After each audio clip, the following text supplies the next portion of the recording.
Good morning, podcast fans, friends, family, all new podcast listeners. Once again, shout out to all the guys listening. I appreciate the feedback. I appreciate you giving it a listen. You know, we still rocking a solo podcast, but we'll get there. We'll get there. You know, we'll get these guests rolling in the beginning.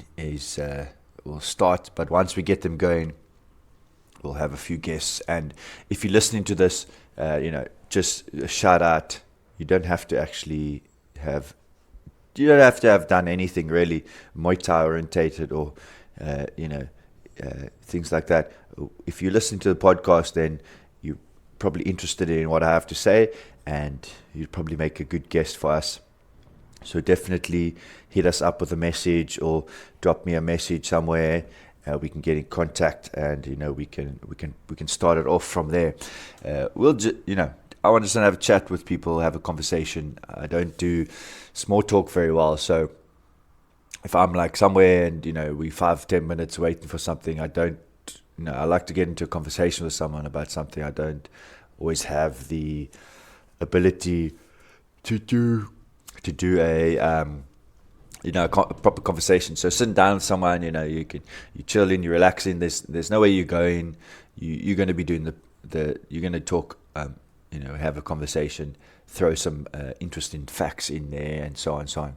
Obviously, we talk about whatever you're comfortable with. It doesn't have to be very in depth or intrusive if you don't like that. But because it's on the internet, whatever you say, everyone can get access to. So obviously, we'll keep it minimum on like where you stay and any personal information like that, unless you want it out there. You got a business, you come on, you talk about your business. We talk about the business. I really want to just have a platform for anyone to get on and basically sell themselves or their business, or we have a chat, just person to person. It doesn't have to be anything specific to do with anything personal. But yeah, as I said, hit me up. And again, I appreciate all the guys that are listening, guys and girls and everyone in between. I appreciate the support, and that's all you really need, a little bit of support, and you can do whatever. You can do anything. When I was young, not that I didn't have people around me, but I only had mostly one person that was supporting me. If I said, hey, I wanted to do this, even if it seemed like a crazy idea to some people, my mom, she was always there to support me. I said I wanted to do the Muay Thai. She didn't know what it was, and she also, but in the same breath, she supported me straight away. And when she did find out what it was, she didn't like it, but she still supported me. She was at every one of my fights that she could make. Obviously, some fights I was away in another country, so she couldn't be there, but she always supported me. And even though she didn't like it, we had a tradition. She'd buy me a bar one, whether I eat it or not. It was just the significance of the buying of the bar one to show, hey, you're fighting, good luck, I support you, here's my support physically and mentally and all that. So yeah, you just need someone to support you, guys. It's really important, whether it be your partner or your family. One person is all you need. Really, that's all I needed. I just needed one person. So the podcast theme today is going to be around my world champs travels, and then upcoming sixth. I'm trying to say six, but it doesn't come out. It sounds a bit strange, but number 6 international martial art games in Thailand, in Phuket, which is next year March. So we're going to get into some of that. So when I started Muay Thai, it was a good few years ago. I went to a gym, and I loved it, from the word go. So I just jumped in. I loved it, and I saw that there was a fighters class. I wanted to go to fighters class straight away.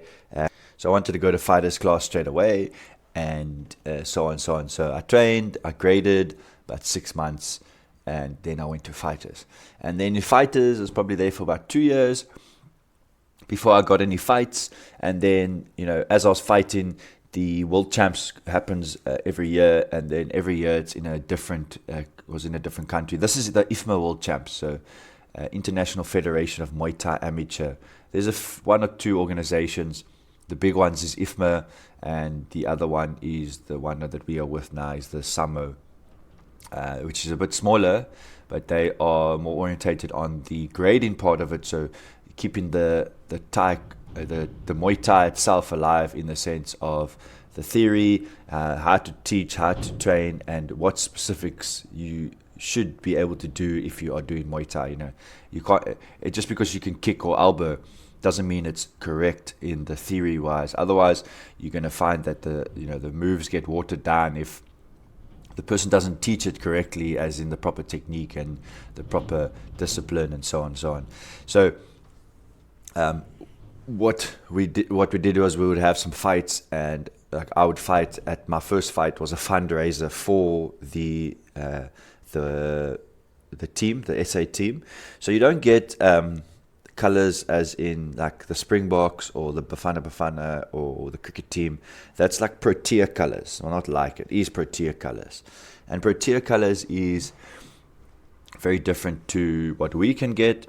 It's still colors, but there's a technicality to the word. So what we can get is presidential colors, which is one under Protea. It's very strange because you're still wearing the kit, but I don't know the theory or the technicality behind it, but I know the money is very different. Protea colors, it's like everyone sponsors you.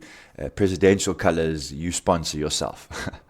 And it's like you can also get Boland and Western Province colors. You get all these different affiliations for different places, and then depending on how big or how powerful your association is, you get the different colors. So I got presidential colors twice, which is basically one under the Protea, and you still get to wear the South African color and kit, and you get the badge with the stuff on, and it says South Africa on your top, but it's not as high as, say, Protea colors.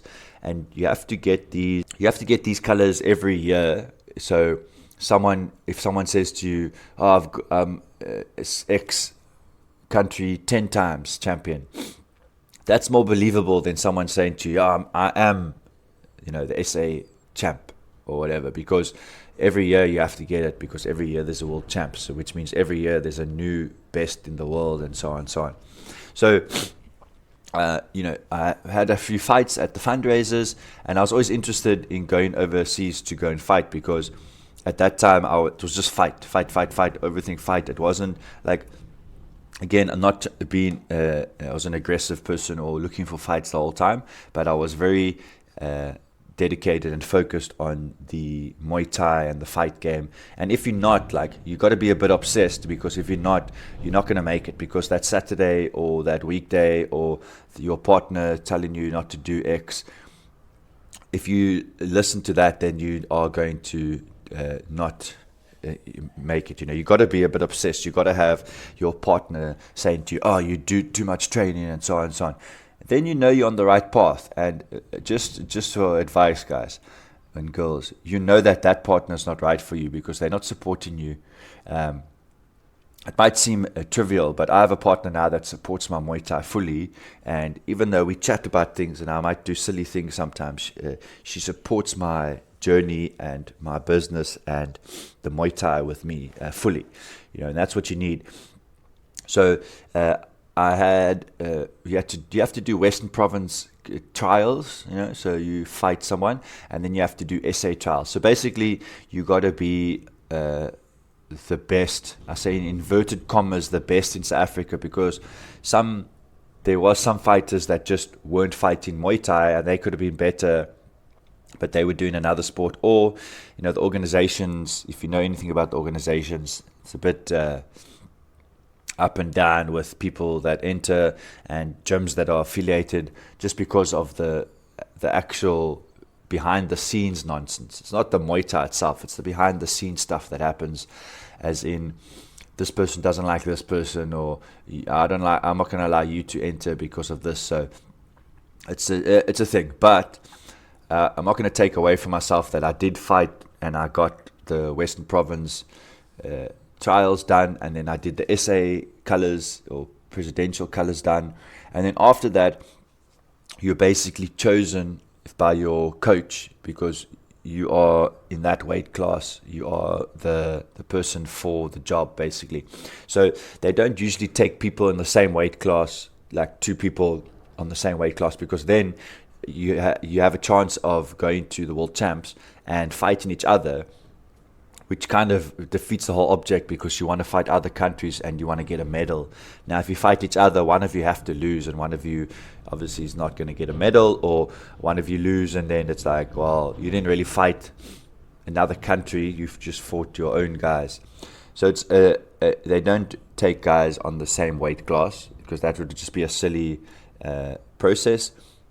You want to try to broaden your surroundings with weight classes, different heights, and so on and so on. So you try to take the best for that weight class. So when I first went, this is when this was in the beginning, I was weighing 86, 87, so I was fighting at cruiserweight, cruiserweight is quite a weight class, because the guys are considerably large, as in they got a lot of weight behind them, and they're not too slow. Cruiserweight, you're obviously slower than say a 75, 70 kg guy, but you're not in the hundreds yet, you're under 90. So if you train properly and you are dedicated, you can be quite strong and fit. So dangerous weight class. I went to the World Champs, the first one in Uzbekistan, in Tashkent, or Uzbekistan. The pronunciation, I don't want to get it wrong, but it's a country that is near like Pakistan, Afghanistan, all the stans. If you go and search on a map and you look for the stan, STANs, the countries that end with that word, that name, you'll find Uzbekistan, and it was in Tashkent, which is their capital. It was an amazing place, but before we go dive into that, we had to get all the monies together to go. So basically you get chosen for all champs, but unfortunately, because as I said, it's not pro tier colors, so the sponsorships are not as large or as forthcoming. You have to find people to sponsor you. So I was chosen, and then I was, got the invite and said, hey, you're going to go. And I said, yes, I'm going. I had zero cash on me. If they said, no, we need the money tomorrow, it would have been screwed. But I said, hey, okay, I'm going to go. And then they give you a breakdown of everything you need. Some of the stuff is in dollars, because most of the countries take dollars as their preferred currency if you're not from the country. So you have to get a uniform, which is the blue and red corner. You have to have both. They won't allow you to fight if you don't have the kit. So that can be quite pricey. I think it was like somewhere $100 or something, somewhere pricey. Obviously, the country also makes money off the selling and the purchasing and the so on of the world champs. So it's great to have in your country, because it's also a tourist thing. You're going to have all these people coming to your country to fight, but they're also going to be tourists in your country, and they're going to uplift your country, culturally. So I think the first one was like 25K I had to get. And again, I didn't have anything. So we did fundraisers, we got sponsors, we got people just giving some cash. You see, the thing is, if I say it's 25, I just need 25 people to give 1,000 Rand, or 50 people to give 500. That's how I thought of it. So, I posted it online, because you have to not lose your dignity when you do this, but you have to not be embarrassed. You have to stand up for what you're doing. So if you're doing the Muay Thai and you need the cash, then you need to get the word out there that you're going. Because if you just know about it and you're like, oh, I'm ashamed, I don't have any money, or I'm embarrassed to tell people, then what's the point? You're going to go fight you in front of all these people. It's asking for cash is not as bad as fighting for getting hit in the face. I can tell you that. So I went and I basically was asking for cash, and I put it online, and people commenting, and then someone would say like, okay, I will pay for X. So one of my good friends paid for my kit the first time around. He paid for my World Champs kit, which is quite amazing, because I didn't expect anyone to, or I didn't, you don't expect who's going to give you. And the thing is that was a huge surprise, because not that my friends weren't interested in the Muay Thai, it's just that they were doing other things, and not many were interested in that. And then the one friend of mine dropped me this message and said, well, he dropped me on the Facebook, and he was like, oh, he's going to pay for the kit. So I was blown away, because you have a thought of yourself, and maybe you don't think that people will give you the cash, because you don't know, you haven't ever put it out there, so you're still wary, you're still like, oh, what if I don't get it? It'll be quite cuck if you put it online and then you don't get anything. You still have feelings and stuff, so it does come into play sometimes. But luckily a whole bunch of people did that, and had a fundraiser, and someone had business said they would do this, and then they could win this. So it wasn't even cash. Sometimes people just gave like, I'll have this expensive bottle, or have this vase or something, and then you just auction it off, and you get raffles and stuff. So look, it is possible. It would be lovely if I had one corporate sponsor, boom, done, everything paid. But that's not how it goes. You have to work for everything. So got the sponsors together, got the cash together, and when I needed the money, I had it. So that was nice. I was able to. Someone also said, hey, I got dollars, so they gave me like spending money at the place. So had everything, the flights that we do. So if you've ever flown, you probably went straight to the place. What we did is, to make it cheaper, we all traveled together, and we all we had a travel agency book us basically the cheapest flights. So what it means is, you fly to a country, and then you sit there for like 10 hours for the layover, because it's cheaper to have a layover and then have a different flight, or at a different time, than to have a flight that is like instant to the next one. So that's what we did, and then we flew. So we went from Cape Town to Dubai. We stayed in the airport for about 10 hours. So we just sleep in, and we're in our kit the whole time. So we've got to be respectful when we travel. The rule is that we must wear our kit. So that's how it goes. So we wear our kit, and we were in the airport, and people ask us questions, and they're very fascinated that we're from South Africa, because that we aren't black, which is a bit silly, because when I think of South Africa, I think of humans. When I think of the world, I think of humans. We all just humans. We might have different colors, tall, short, fat, thin, different looking faces, but in essence, we're all humans, which is a strange thing that we're always fighting against each other. But I don't call for that. So it was interesting to. No one is ever racist. Let's just put it that way, because when people start mentioning color, then they're like, oh, racist stuff. No one is racist. They were just so surprised that again, I don't know what they see of South Africa.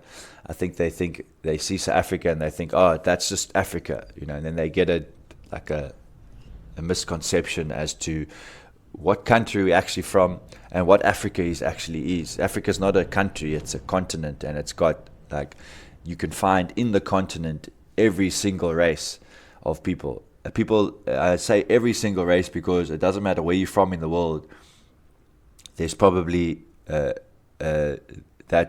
ethnicity, that word, in Africa or South Africa. And not to say, oh, this person just came from this country.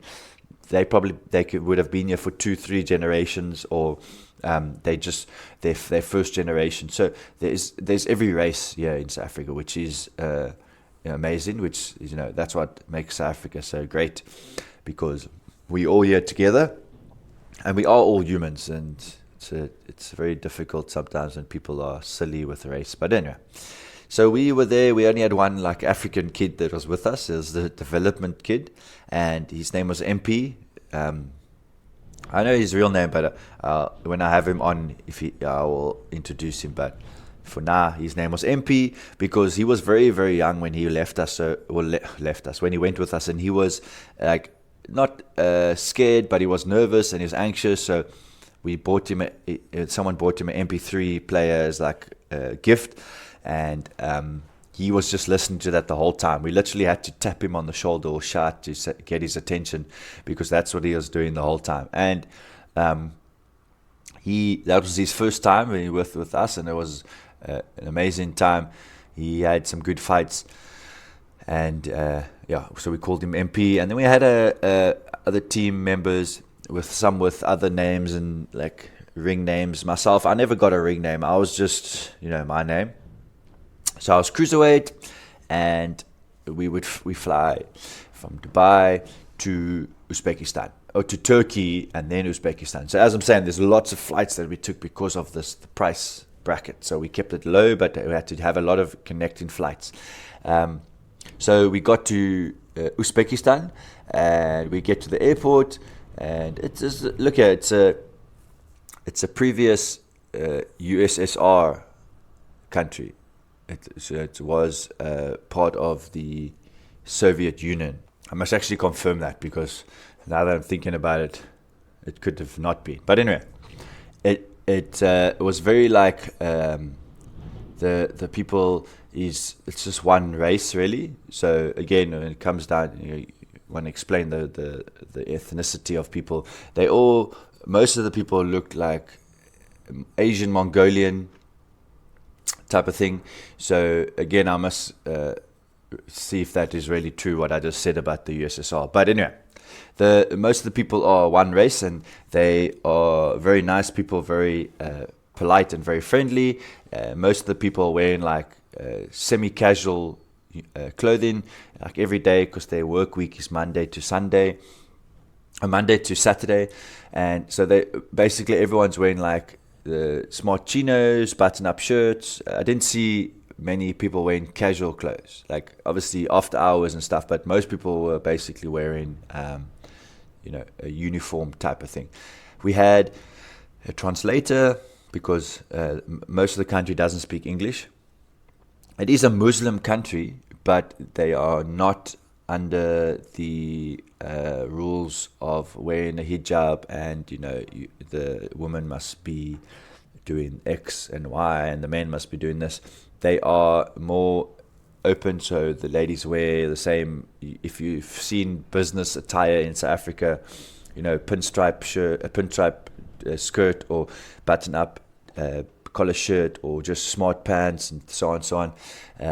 That's what they're wearing there. Their money is the SOM, SOM, and their money is, if you want an example, it's very similar to, like, say, Zimbabwean money, where you have to take almost a shopping bag or a basket full of money to buy like a few things. So with the $100 I got, we went to the bank to get it all exchanged, because it's better to exchange it in the country. You get more money. So we went to the bank and they brought us out 250,000 som, which is a lot of cash for the $100. So I gave one note and I got like 250,000 back. Now the reason for this is obviously because of the economy. So they print more money, and inflation, all that stuff that is the monetary system. So we got our cash, and then everyone has bags, and I realized why everyone has a bag, because they have to carry all this money. Even if you want to go buy lunch, it's like 100,000 or 50,000 or 20,000, and you count it out. And at the shops, they all have money counters, so they put it in the money counter and they check it, and there's no coins. So they just give you, usually give you sweets, like loose sweets. If they're supposed to give you change, and they just say, take some sweets, and you get some sweets. Look at the place for me personally, because of being in South Africa, I was amazed by the difference of stuff there, but I wasn't taken aback by this culture. Like, it wasn't a culture shock for me. I don't feel like I get culture shock because I like to go in there and I accept what they're doing, and I might not know everything, but I don't get shocked by anything that is happening, and I'm always surprised how people live. So we had a translator, and he would tell us stuff, and we weren't supposed to leave the hotel that we're in without him, but we still did sometimes, because one, we fighters, two, we are adults, and three, we are going to obviously want to be a bit mischievous and do some exploring of the place without someone telling us where we can and can't go. So obviously, before all of this happens, we have to fight. Still dedicated to the Muay Thai, so just giving you a little backstory of it. But so what we do is we go to the hotel and we arrive, and then a few days we went a few days early so that we can acclimatize. We find a place that we could do a little training. We found the weather was pretty pleasant. It was, say for instance, like a Cape Town summer. It was a bit windy some days. It was sunny and clear. Like, it didn't rain at all when we were there. It was all sunny and clear. It wasn't as hot. Like, it didn't get to like 40 degrees there, but it was a pleasant, warm, you can run around with no shirt on if you need to. So we would run. Then we would do some training, just to acclimatize to the actual place. It wasn't that difficult. I think the elevation is very similar to, was very similar to South Africa. So when we got there, I didn't feel drained. I didn't feel like it was thin air or this is heavy or that's heavy. The flight takes a little bit out of you. So, you just want to move your body again, and so on and so on. And then we had the opening ceremony. And with all the world champs, they have an opening ceremony. So we go there. You go to this massive stadium where they've got where the fights are going to take place, and you sit in the crowd. You see all the different countries. So at this one, there was around 160 countries or so on, and some of the countries they were big because you're allowed to bring spectators. Family is allowed to come, so they don't say, hey, just one coach or this one fighter. So some of the countries brought really big countries.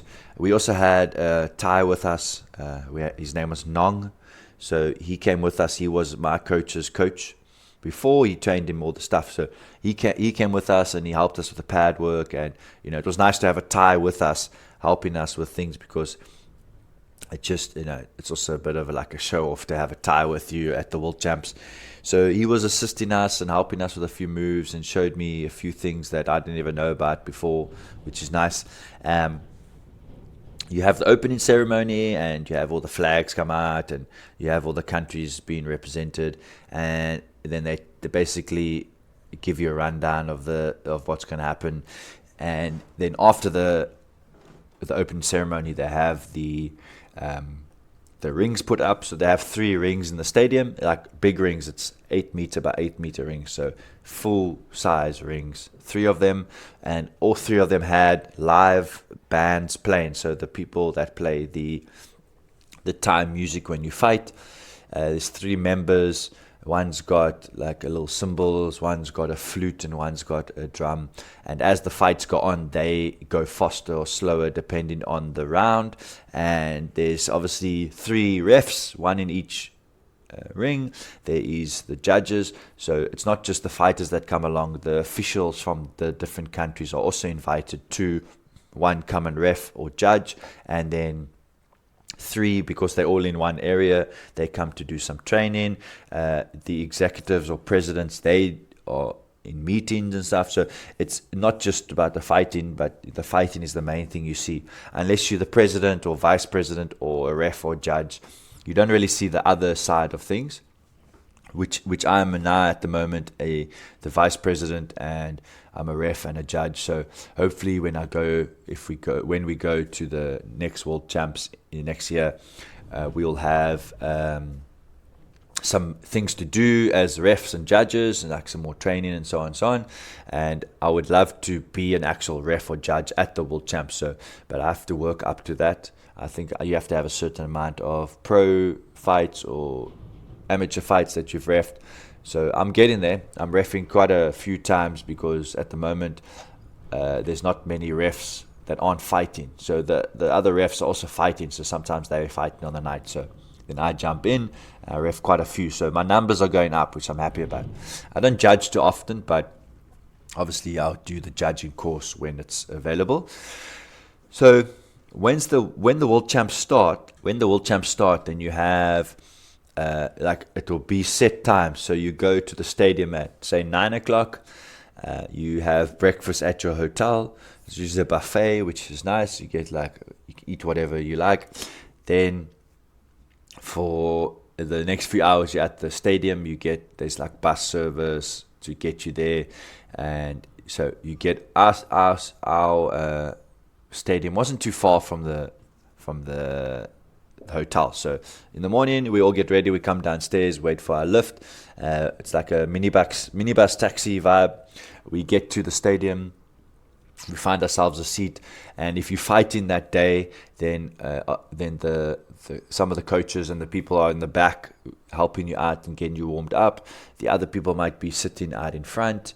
So the whole thing is like you sit in to spectate as well. You can't do your own thing if you're not fighting on the day. You must go and sit, watch, support, wear your colors at all times. You can only not wear your colors after all the fights are done, like once your fights are done. Otherwise, if you go out, you must actually wear your colors. It's part of the thing. And then we would watch some fights. There would be a lot of fights. Like I swear, because they're all amateur, they're not all the best fights. Some fights just go the distance, and it's not entertaining. As in, there's like 100 fights or something a day, and obviously not all of them are going to be bangers. Some of them are going to be slow. Some of them are going to be this, some of that. So there are some good fights, obviously, because there is some big names there. There was some big names there. I got a poster of both of them. It is Autumn 11. You must excuse me for the name butchery, but Valentino Shevchenko was there too on that one, which is amazing. Like I got a poster of her wearing the kit and so on. So she's been to a lot of world champs now. You obviously know she's UFC and she's a big fighter, but I think she got her colors like 11 or 12 times. One of my teammates at a previous world champs actually fought her and didn't go to hospital. Most of the fighters that were fighting Shevchenko were getting put in hospital or getting put out. So very impressive from one of my teammates. And my other teammates on the day for Uzbekistan, there was a good few fights. We in South Africa don't always have as many fights as some of the other countries. So I think the guys that I went against, they had like 50 fights and I had 3, which is it's quite a comparison. So in my first fight, I went up against a gentleman from Slovenia, and the first round was good. I was doing my thing and he was doing his thing. It was quite even. Then the second round, I just got, people throw combinations and then react to different things. So I got caught with, he threw a flying knee. So as he threw it, I stepped to the side to, dodge it and push it out the way. And then he landed and did a switch kick to my head. Now you got headgear on and you got chest gear, you got your gloves, you got shin pads. The refs are very strict, will call the fight quickly. And for some reason, I can't tell you why, because my brain wasn't working. So I just had my hands up and I walked to my coach in the corner. I thought I don't know if I thought the fight was done or the round went or what, but obviously I got hit and I was a bit not there. I didn't get knocked out, I didn't drop, but I walked to my corner, and the refs, as I said, are very strict and you can't do that. You have to fight. And then they called the fight. That was in the second round. But my first fight of the world champs. But you know what? It is what it is, because you have to start somewhere. Training, if it's not intense enough or not enough, then those things happen. So I walked to the corner and the fight was done. So after that, my world champs was done, basically, because it's a knockout thing. As soon as you lose, you are out. There's not really another fight to be had, unless you lost and the other guy got injured, and then they ask, hey, you the fourth person, you have to come in and fight because the other people are injured or so on and so on.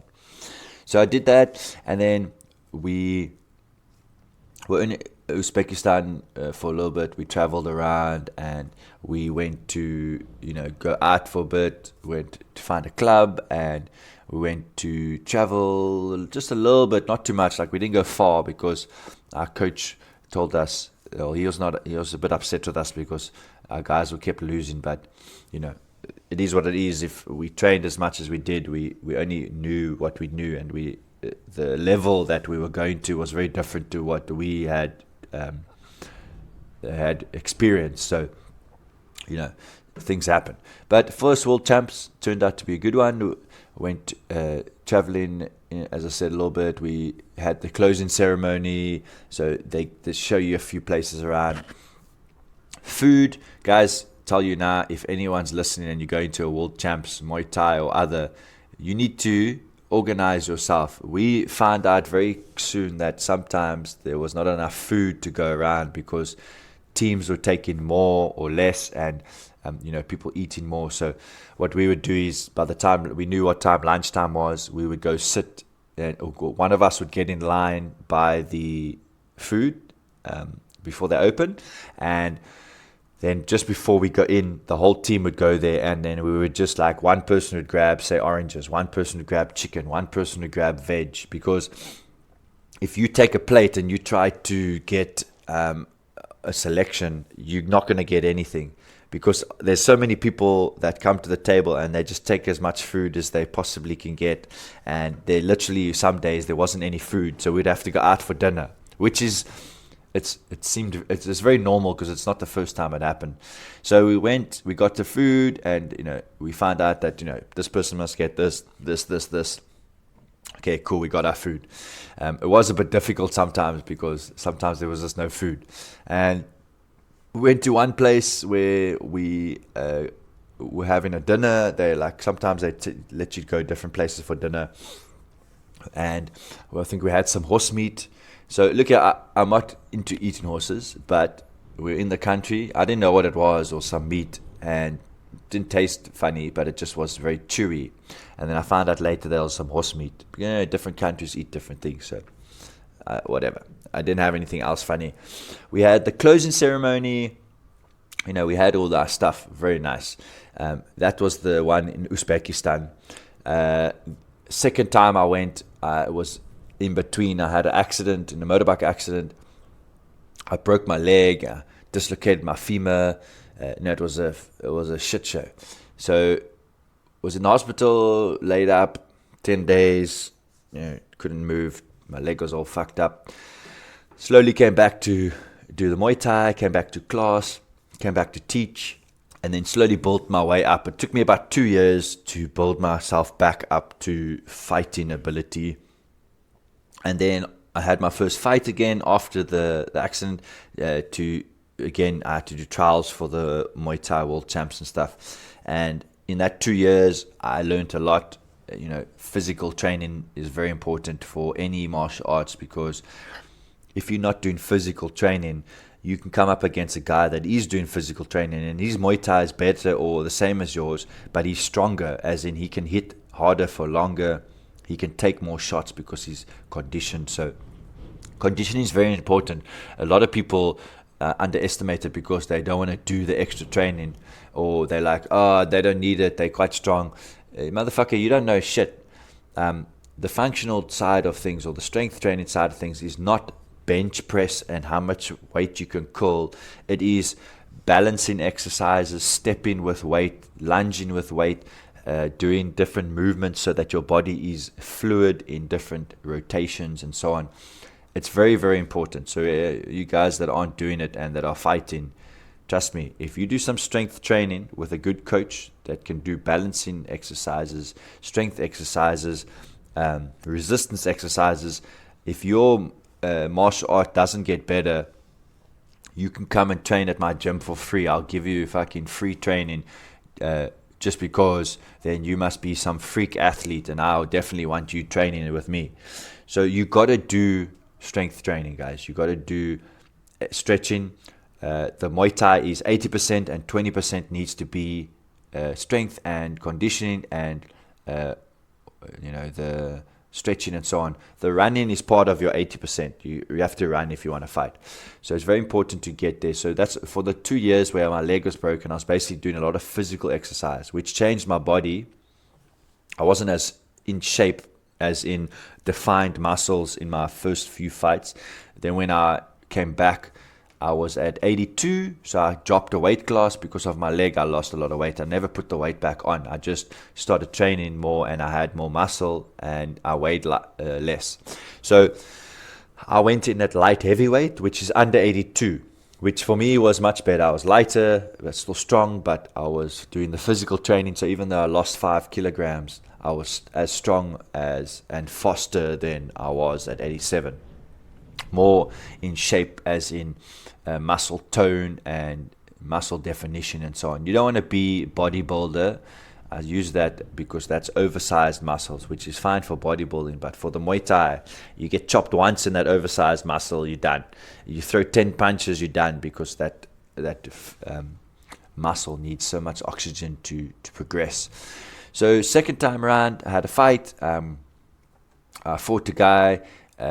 Did some nice elbows on him, cut him open, had blood everywhere. My first fight with blood. Muay Thai is bloody, so don't get amazed by the blood. But first time I had the blood. But some people, when they see blood, they get all weird. I don't care. It's just I know there's blood inside me and blood inside someone else, and I wanted to see it. You got to be vicious. If you're not vicious, so you're not going for the knockout or the kill, basically. You're going to get knocked out. So I did my fights, and I went in at under 82, light heavyweight. So second time around, again, I was chosen. I did my colors and stuff. Same colors, pro tier.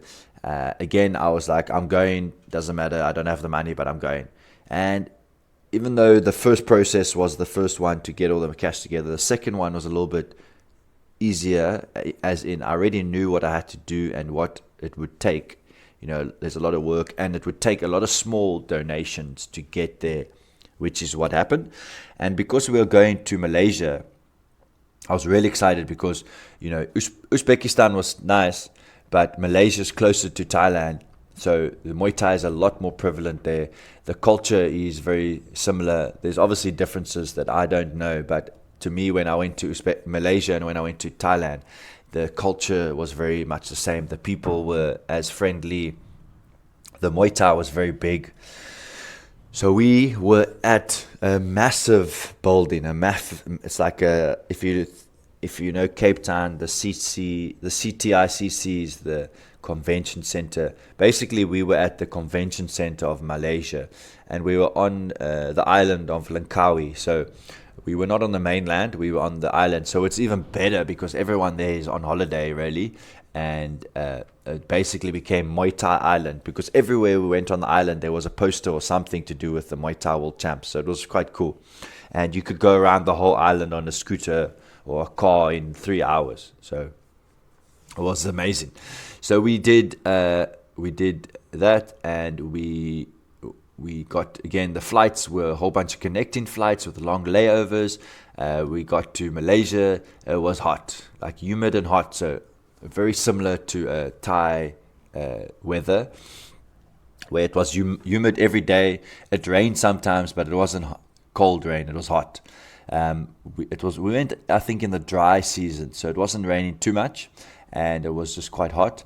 So at the convention center vibe, they had the aircon on like crazy, like it literally felt like a fridge. Sometimes I was so cold, like you wear all your long sleeve kit when you're in there. You come in shorts, but you wear your long stuff in there because it was so cold. And when you warm up, it's not so great because it's cold and you're warming up, and then you fight, and then outside it's hot. So this World Champs was a little bit not more casual, but it felt more relaxed. In Uzbekistan, there was a bit of not confusion, but there was, as in they would say, okay, you can't do this, and there were a lot of police around, and it just felt more like controlled, in the sense like where you can go, what you can do, what you can and can't say. In Malaysia, it was a lot more laid back. As I said, the island was it wasn't on the island, so it was a holiday island, and we basically took over. And there was a lot more people that came because Uzbekistan was okay, cool, Uzbekistan, but people want to go to Malaysia on the island and go have a holiday. So the one country had like 25 people, and only less than half were fighters. The rest were like family, also going on a holiday and stuff. So it was amazing. And again, we do the opening ceremonies, and we had our different rooms. I was with, again, like we even took a spectator with. He was wearing the colors, but he wasn't South African, so he just was supporter. And he still had the tracksuit. He was allowed to have the tracksuit. And then he was actually my student that trained with me since he was like 12. So he's quite good. And then he shared the room with me, and then other people shared rooms together, and so on and so on. And then when we went to the breakfast was downstairs in the hotel. It was super hot. Like the room was cool because I didn't keep it too cold, because I was like, I'm not going to make it like a fridge in here. I'm going to make it just like a pleasant temperature, because I don't want to go out and then that heat hits you, and then you get all messed up. So we go downstairs, we have our breakfast, we go to the stadium, we check the fights, they put all the lists up. You go in, you watch fights, you watch the ceremony, and then when you fight, sometimes they'll have the list up, but you only find out they pop the list up on their page, social media. You go check, okay, you fighting this weight this day, and so on. So the days that I was fighting, I'm sitting there eating at night, like, because we don't know if you're fighting or not. So you just eating. It's like 12 o'clock at night, because things are open till very late, and it's a different time. So again, different vibe there. And we're eating, and they're like, oh, Jando, you fighting tomorrow. So then I would just stop eating. I'd wake up in the morning at 6, because you have to weigh in on the day, which I think is great. You don't get guys that are dropping so much weight and then putting on so much weight the next day. So I think it's amazing. So we go there, you go to the stadium, now it's cold, and then you're just naked. You must weigh in naked. But again, the culture is very different, because it's not like, oh, you're naked, how dare you. Everyone's just standing there in their boxes, the doors are open, the ladies are just there, you can see some of the ladies. So it's not about the privacy, like people are like, oh, how dare you have people. You fighting, guys. In some countries, the locker rooms are unisex, so you have male and female together. It's just a body, really. It's like boobs, it's vagina, it's a penis. You can know for a fact that someone that you know has either or you've seen either or.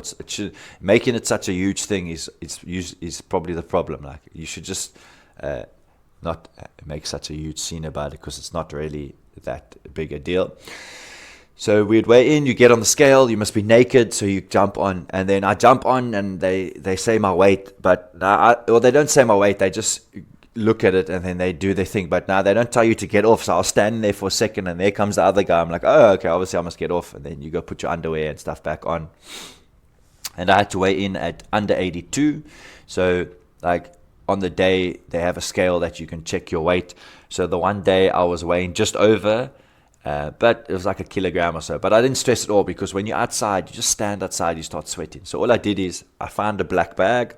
I actually had to I didn't have my own black bags, because I didn't expect myself to have to drop, and I didn't know it was going to be so easy.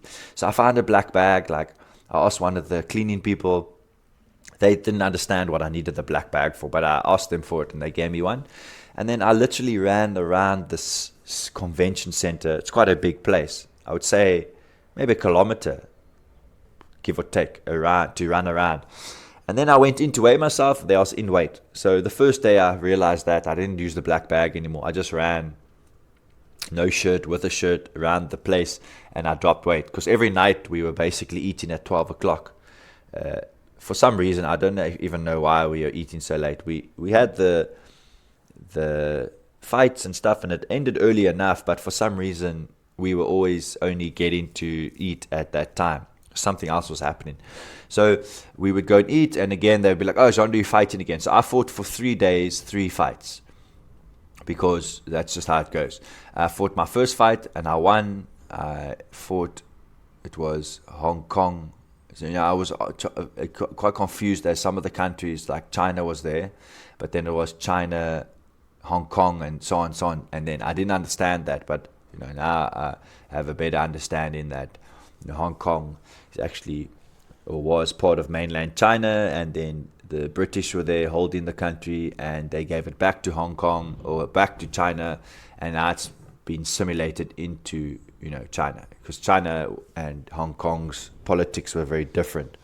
They were more democratic for when the British were there, and more westernized, and then when Britain handed it over, they became turning back into a Chinese country, more so on. Okay, I don't know the full details, so but that's the things that I learned after the fact. So I fought a gentleman from Hong Kong, and again the ref stopped the fights very quickly. So I had him working, I pulled his head down, I gave him a few knees to the face. He wasn't knocked out or bleeding, but again they see it and then they call the fight. So I won that one. Then I had my second fight, and I got a black eye, and I kneed the guy again in the face, and I won that one. I didn't knock anyone out. There wasn't much blood. The only thing that really was, I had a black eye. I think I had a black eye from the first or second fight. And it's quite hectic, because then the next day you fight again. Obviously, you got the black eye, and whatever injuries you had, you fight with. So I wasn't actually sore. I had nothing was sore. Maybe my leg was a bit tender, but it wasn't sore, as in I couldn't walk. Like I wasn't injured in any of the fights where I was hampered by the injury. So I would every morning go weigh in at 6. Sometimes I just the team is good, right? We all there together, but sometimes the guy's late to come down, or the guy's taking his time. I like to be, if I'm doing something, I like to be on time, like bang, bang, bang, get it done, get it sorted. So I would come downstairs. The first day I was there, I waited for the guy. He was late. So the second day I just decided, fuck it. I find my own way, get on the bus, or get on the scooter that we hired, scooter down there, because it was just around the corner. I knew it was. Look, they didn't want you to do that, like my team, because they were like, oh, we must do everything together. I was like, guys, I want to just go and do my weigh-in so I can come and eat breakfast as soon as. So I wake up easily early in the morning. So what I do is wake up early, get my helmet, go straight to the weigh-in, run if I needed to, come back. Like I can also, the thing is, I find it a good thing. I could also be responsible for myself. Some people think they're responsible and then they mess it all up. So I did scooter, go to weigh-in, come back. I just told the guy, look here, don't tell the main coach, because then you're going to get into trouble, but I can do this myself, and I also know that you got stuff to do. So I did everything. Here's my book. It says what my weight is, and I'm in. It's fine. So then I could eat breakfast with the team, all weighed in and everything sorted. Had a nice breakfast, because not that I was hungry, because I was just eating at 12 o'clock, and then I wake up at 6. So I had like a breakfast, and then after breakfast, I think at 9 o'clock or something, 8 o'clock, I can't remember the time, you go get the bus to the center, and then if you're fighting, you don't actually watch the fights. Then you sit at the back the whole time, and you're training, you're warming up, you're stretching. The whole team usually on the day of your fighting stays with you, so they don't watch the fights. They train or assist you in the training. And again, we had the Thai Nong. He was there to assist us again, which was amazing. So we second fight I won again, and then my third fight, I can't remember what country the guy was from, but I think I messed myself up, because I was running and I saw the guy, and you're always sizing people up, and I saw this guy and I sized him up, and I was like, I think that guy's in my weight class. And then he was warming up as well, so I was like, oh, I'm obviously fighting him. And I don't know, I messed myself up. I let him get in my head. Not him, he didn't say a word to me, I just saw him, and I think got in my own head. So when I fought him, I was fighting a little bit different, and then he did the same move to me that I did to everyone else. He grabbed my head, he kneed me in the face, but again, yes, he kneed me in the face, but he didn't knock me. I wasn't bleeding, nothing was happening. But as soon as I stood up, then the ref counts, and he looked at me and he said, nah. So I knew in myself I maybe didn't have the look of that I wanted to fight. I wasn't hurt, I wasn't injured or nothing, but I must have had a look in my eyes that was like, nah, but help me out here. So he called the fight, and unfortunately, that was my last fight because, as I said, you get knocked out rounds where you don't fight again. You're not knocked out, but you're knocked out of the run-in to fight again. So luckily for me, I say lucky because that was my third fight, and there was not so many guys in my weight class. So he actually went on to win the gold, and his opponent, which I didn't face, won silver, and I got the bronze medal. So that was quite nice.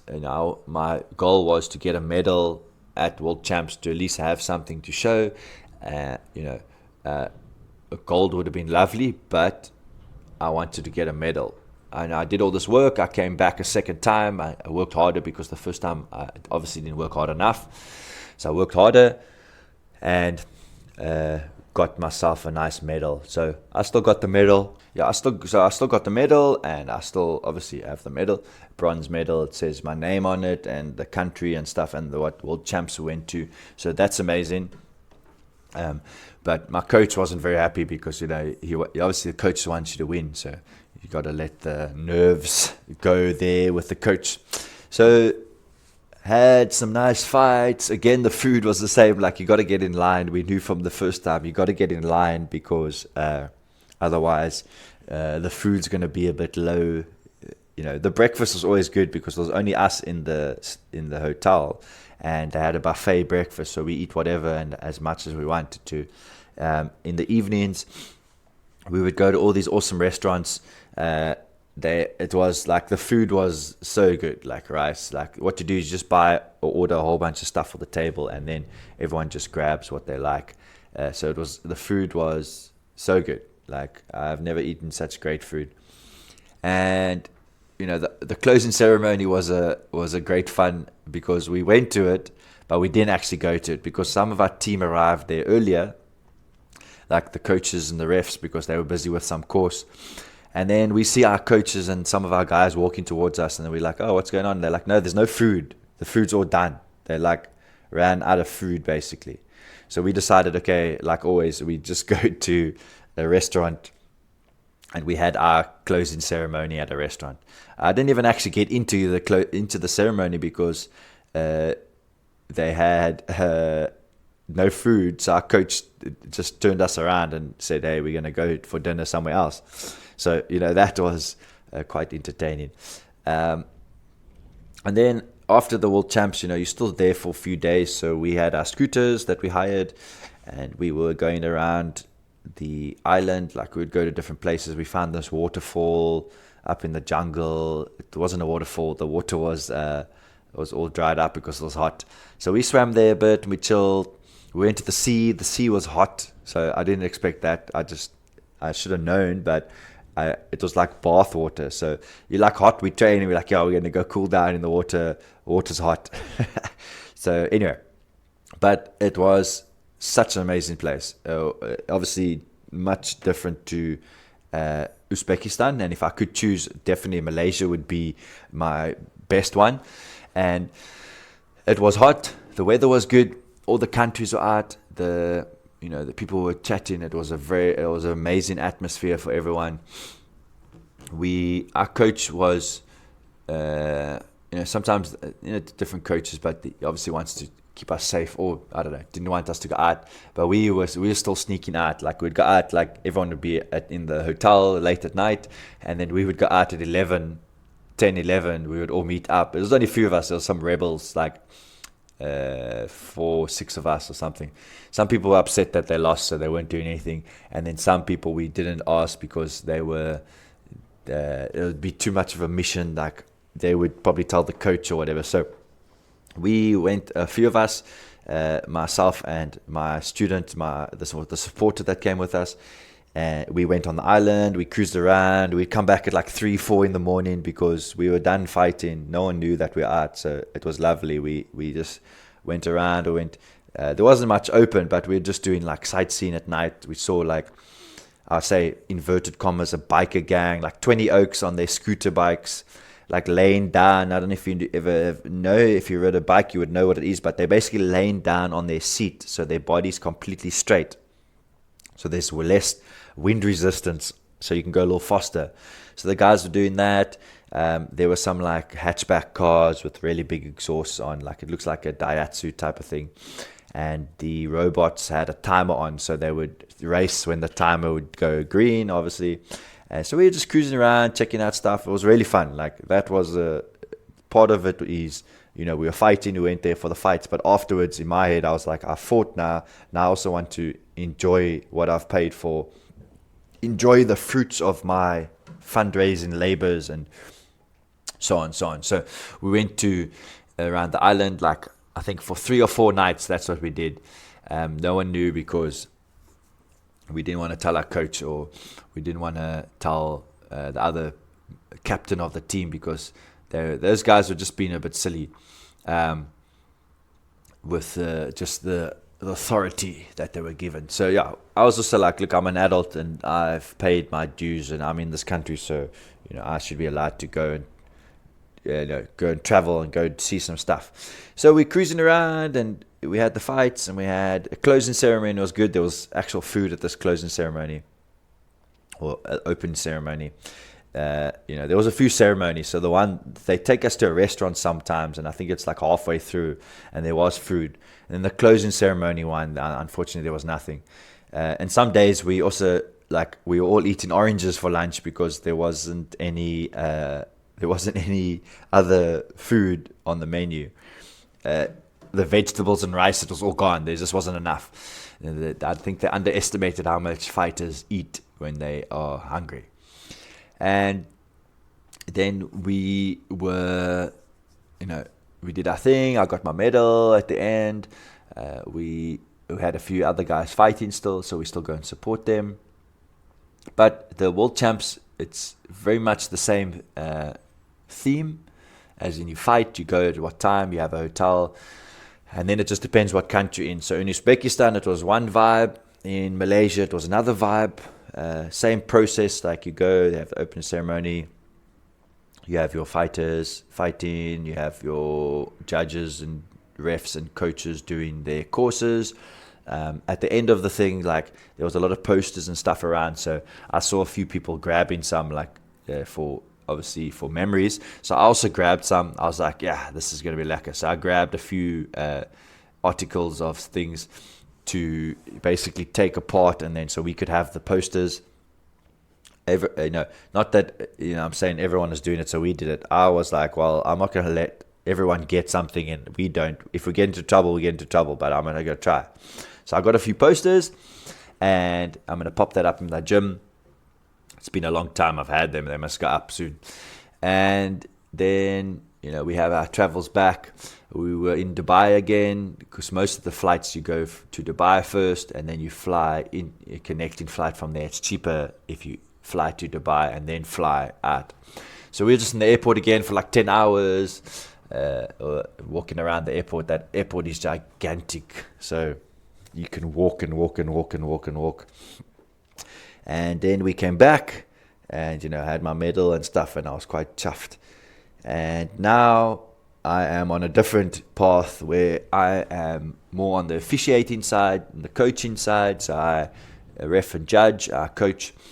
For my gym, I don't actually have any participants for next year. But again, that's not what you must think about. It is about the team, as in it's an SA team. So yes, there's going to be other coaches and gyms that have fighters, but you need to be able to put that aside and know that, look here, this is the Team South Africa. You got to assist everyone, help everyone. So our next adventure is to go to Langkawi, Phuket, however you like to say it, in Thailand. That is going to be something to remember, because I've been to Phuket already just to go do some training at Tiger Muay Thai, and it was the most amazing thing ever. I was deciding to even live there. Like, I was looking to immigrate and all this stuff, but then it didn't happen.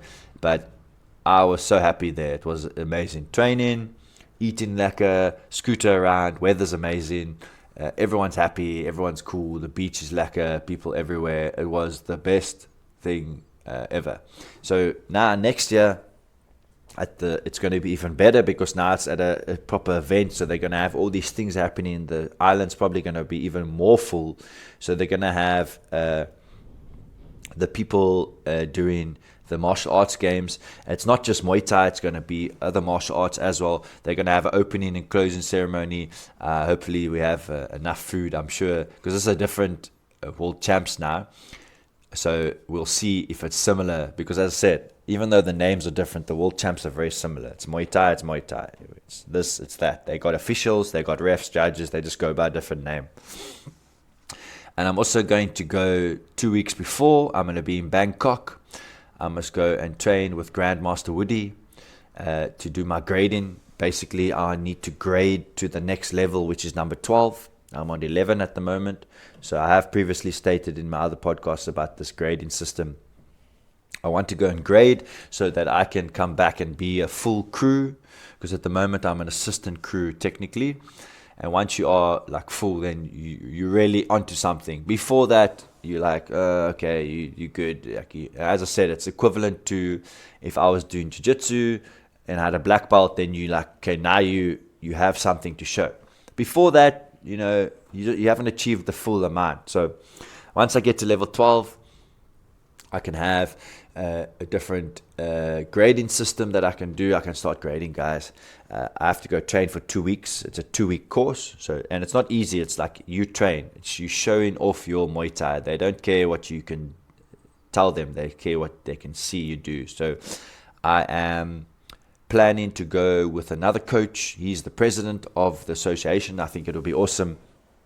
President and vice president going to train together, both getting their next level in Thailand from the Grandmaster himself. It would be amazing. So have to get funds together, have to get sponsorships together. Like I'm looking, because I'm going, it would just be me. I'm looking to get sponsors. If I can get more sponsors to sponsor and like other struggling teammates, I would love to do that. But obviously for me, it's the most important that I go first. Then whatever monies I have extra, I would love to give to the other teammates. So if anyone is interested and you know someone, or you are just interested in supporting and growing the Muay Thai in South Africa, get in touch with us. You can get in touch with the vice president. His name is Nick Radley. He's from Thaiaholics. If you just want to sponsor the team, or you don't want to sponsor someone specific, or you want to sponsor a big amount, there's I think 10 of us going.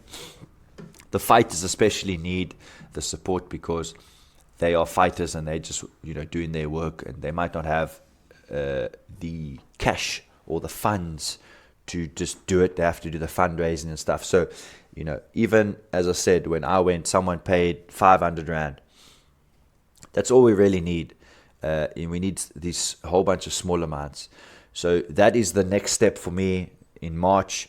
I will sacrifice everything. I have a car that I have at the moment.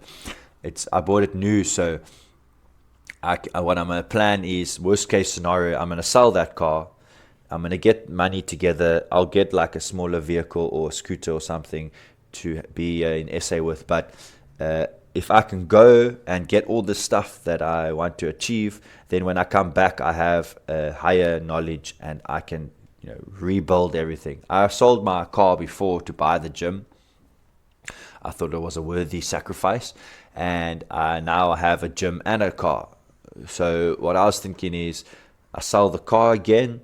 I come back, I am on level 12, I've gone to the world champs, I've increased my knowledge, and I can come back and I still have my gym, and I can get another car. So it's not easy, guys. The support is there, but it's difficult to find. You have to really work, you have to get in touch with the companies, and they like not always wanting to give out amounts. Maybe they're sponsoring someone else already or something else. We at least have our actual invitation to the world champs. So when I go and ask for support, I can give them this and they can see, okay, this is a legit thing. It's not just someone asking for money, because a lot of time people steal the money. So I know there's money out there. I know there's enough there to find. You just got to find it. It's like waiting there. So Again, if you know anyone, you want to support the team, you want to go straight to the source, as in, you're like, this coach, he can find it himself. Do you want to support one of the fighters? You can get in contact with myself at Top Primate. I'm right there. You can just hit the Top Primate online and you can find us. I'll be posting the international, our actual invite, so you guys can see what's up. I will be breaking down the stuff that I need online, and I will have a chat about it. We'll put all this stuff together so that we can actually get to the World Champs. I'm going to be looking at all these sites like GoFundMe, things like that, so that I can get a few things in together. It might be different for me because I'm not fighting, so like it's not, the support might be different for a coach that wants to go, but the funds will come in. I know this for sure. And again, worst case scenario, I sell the car and I cover everything, but then I don't have a car. That's worst case, because I would rather not sell the car, because then I have no car when I come back. But I live close enough to my gym, and this is something that is worthy of a sacrifice of selling a car. So it would be amazing. And we'll have support from South Africans or just people in general to try to get us to go to World Champs, because it's a big thing for South Africa to go, because they will allow anyone into the organization, any country, but whatever your country can offer and do is on you. So they don't give you too much support besides the invitation and the backing, but if you have the money, then you sort it. And the flights are not too expensive, but the other stuff is like, got the flights, I got my training, which is like almost an upwards of 13,000 rand. So it is quite a bit, but it's worth it, because when you leave Thailand, you come back to your own country, there's only X amount of people that have the level that I'm going to go for, which means it puts you on a prestige level of, okay, this coach, I see he's done this, and so on and so on. And then it also brings up the Muay Thai in South Africa. The higher the people's levels in the country, the higher the quality of the Muay Thai is going to be. That's how I look at it. So that's why the sacrifice for me is worth it, because we are going to come back, myself and the other coach, with a level 12, which means we are full crew, which means we are taken more seriously, because it shows that we have gone to a certain level, and it takes a long time to get to that level. There's different criteria, like you have to have your own gym already, you have to have been teaching for so long, and XYZ. So it is a doable sacrifice. But yeah, that's, our podcast today is more on like the World Champs I've been to, the ins and outs. As I say, they're very similar, because this one is my third one I'd go to. Even though it's a different organization, it's very much the same. I have to get the funds together, the tickets, I have to pay for, the other guys must pay for a uniform, I must pay for my uniform. I'm going to go do some training there, I'm going to go get some more knowledge. We're going to eat, we're going to stay in a hotel, so on and so on. So it's very similar to what we did in the other World Champs, except now I'm not fighting, and I'm going to be helping out the guys that are fighting. So I really want to put in the work, because again, for me, I am fully engaged in helping any teams or any teammates out, whether they're from my gym or not. Like, I don't even see it like that. I see it as a South African. We want you to win. We want you to go hard. So any assistance I can give will be helpful. And, the fact that I've gone already helps with the experience, with the knowledge of what to expect. Even though it's a different World Champs, it's very much similar. You have to weigh in. You have to fight. They're going to have the music playing. They're going to be in the stadium. You wear the same kit. So everything is very similar, just with a different name. So that's why I'm super excited, and it's in Thailand, so which means it's going to be packed, because everyone wants to go to Thailand. So whether you're fighting or not, you go with the team and you can have a lekker holiday and you can go watch some nice fights, and you can experience things that you wouldn't experience because you are with the team.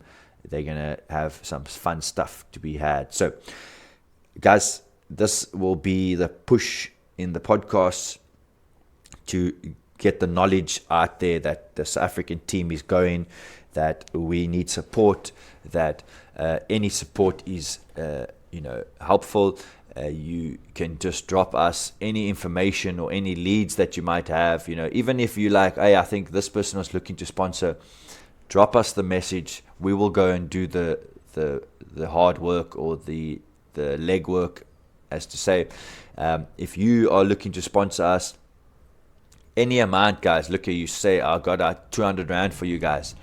That's 200 Rand that someone might not have had. And if they, again, get 10 people giving them 200 Rand, that's their kit. The stuff is quite expensive because we have to buy it from the country that's making it, and they can obviously charge whatever. And most of the time they want dollars, so we need a lot of rands to get some dollars, and so on, so on, so on. So, guys, it is only a privilege to do this podcast for you, and for myself. I really enjoy it. Obviously, the guests, I keep saying they're coming. They are coming.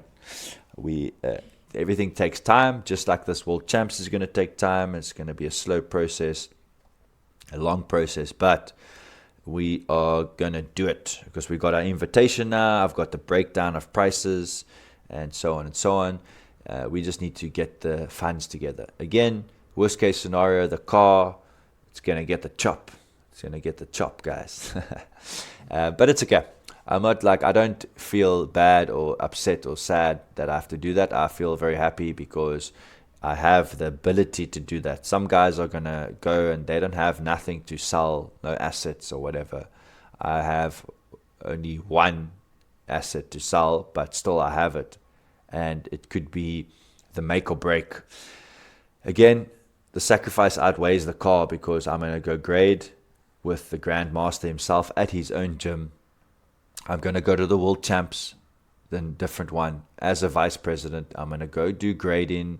I'm going to go do refereeing. I'm going to go do judging. I'm going to go do any course that they have. I'm going to do, because when you come back to South Africa, there's only a few or a handful of people that can do this stuff. But if you're over in Thailand, then obviously everyone's doing the judging and refereeing who's there.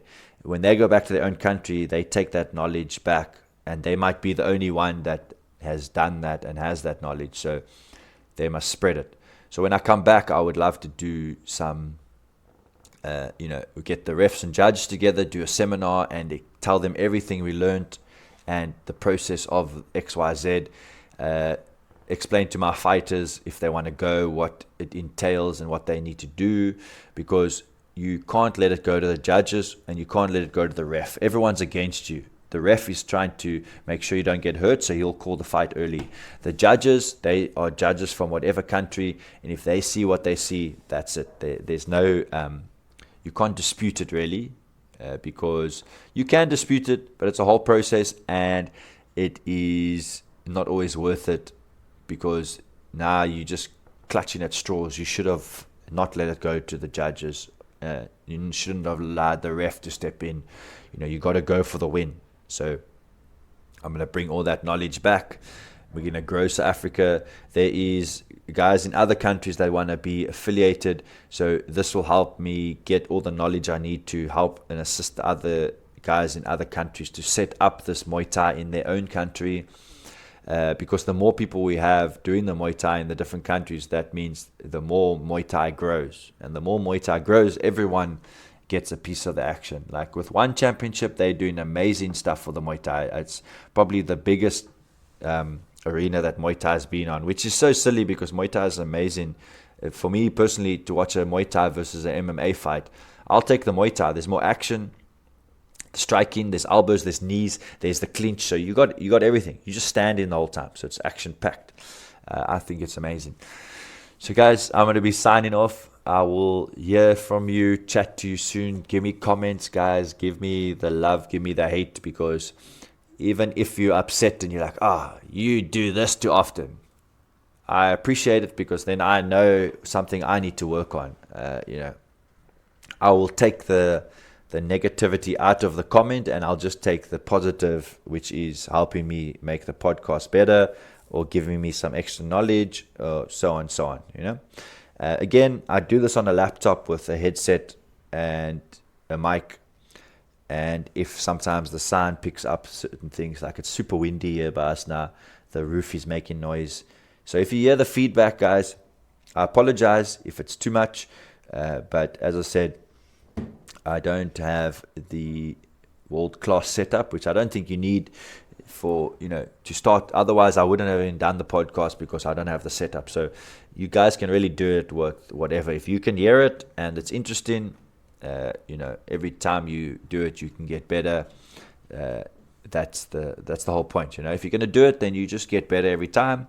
You improve what you got, and you keep pushing forward. Just like the world champs, I've been twice as fighter. Now I'm up a next level as a coach and a ref and a judge, and I'm going to go grade. So it's all progress. It doesn't matter how long it takes, guys. Don't let the haters get you, because they'll be like, oh, you're training, but you're still fat. Oh, you're training, but you're still cuck.